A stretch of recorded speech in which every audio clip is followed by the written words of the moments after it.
ActiveCampaign re-engage automation. We're going to talk about how to get your contacts re-engaged, and if they don't, what do you do? And this involves setting up 3 automations. One's going to be a controller, one's a reminder, and one's a remove automation. And actually that automation is just a reminder for you to do something. And we're going to use one tag, just something called unengaged. So let's dive right in. So inside your ActiveCampaign account, you want to have 3 automations. I'm going to name them re-engage monthly, re-engage reminder, re-engage start. And one's a controller, the start. It basically puts them into the reminder automation. The reminder automation basically gives them time to do something, time to open an email, click a link, visit a web page. And then finally, the monthly is basically a notification to you or somebody on your team to go through and remove people or do something about the people that are not engaged. So let's start with the start automation. So I'm going to go ahead and edit this, and none of these are set up right now. We're basically going to start them either with nothing or we're going to trigger them based on an action. So for the start, we want to do a few things. One is, if somebody visits a web page, or if somebody submits a form, or subscribes, I should say, opens or reads an email or clicks a link. So we're going to use those. Let's start with subscribes. So we could do any list, however you want. Just going to do it once. So anytime that occurs, we're not quite ready. Let's go here. We're going to say open reads an email, opens a campaign, any email, any list. And we are going to let that run multiple times.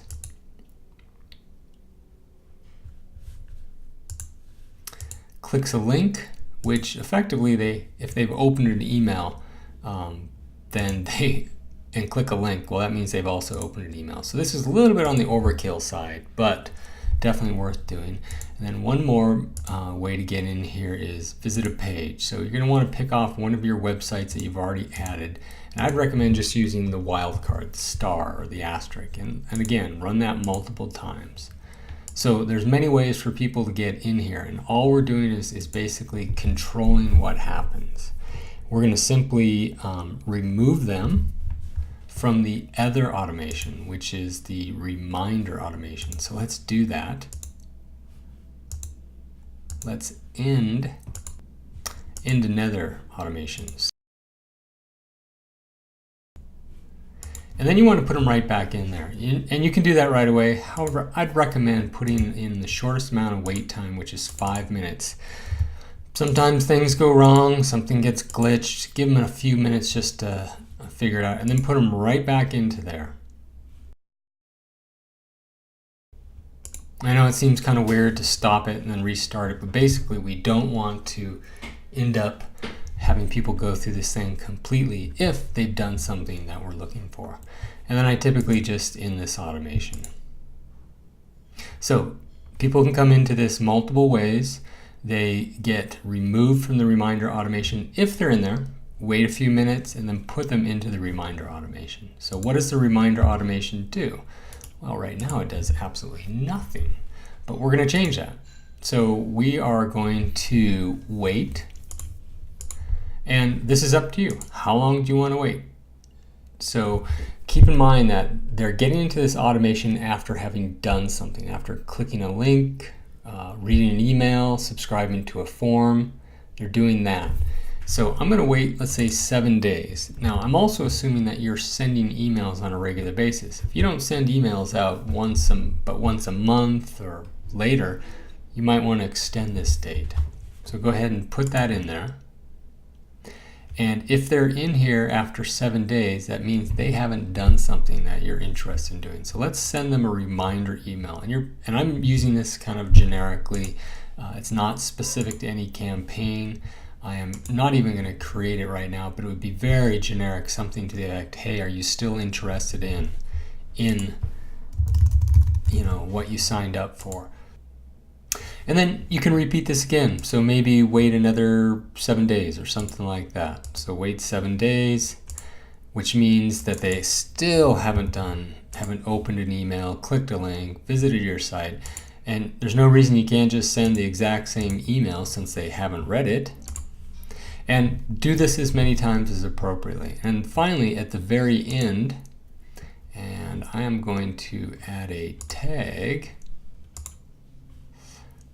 that says unengaged. Now, one thing I forgot to do is really, you want to clean off their tags right here. Just make sure, remove a tag.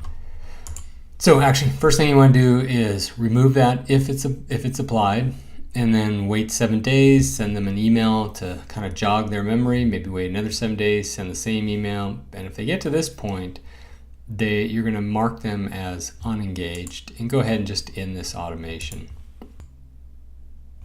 And then finally, this automation is the monthly. So what we're doing here is basically sending you a reminder. And all I'm going to suggest is you notify somebody, send it to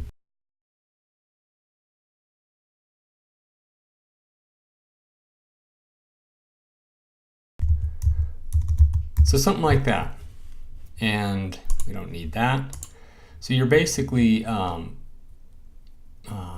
triggering this and then sending it to yourself. So first thing you want to do is actually put this here and put a wait state. So let's go ahead and wait for 30 days.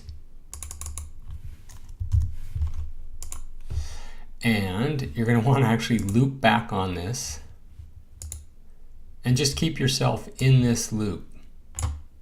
Hard to see, but what it does is it waits 30 days, notifies you or somebody on your team to go check for that tag, and then it jumps back up. And you'll want to manually add yourself or someone on your team to this automation so that they know to go and look for people that are tagged as unengaged and do something. You may simply remove the tag, you may remove the contacts, maybe you reach out to them personally, but it gives a chance for you to be active in the decision of what happens versus simply removing people automatically. So those are the 3 automations I'd recommend for re-engaging your ActiveCampaign contacts.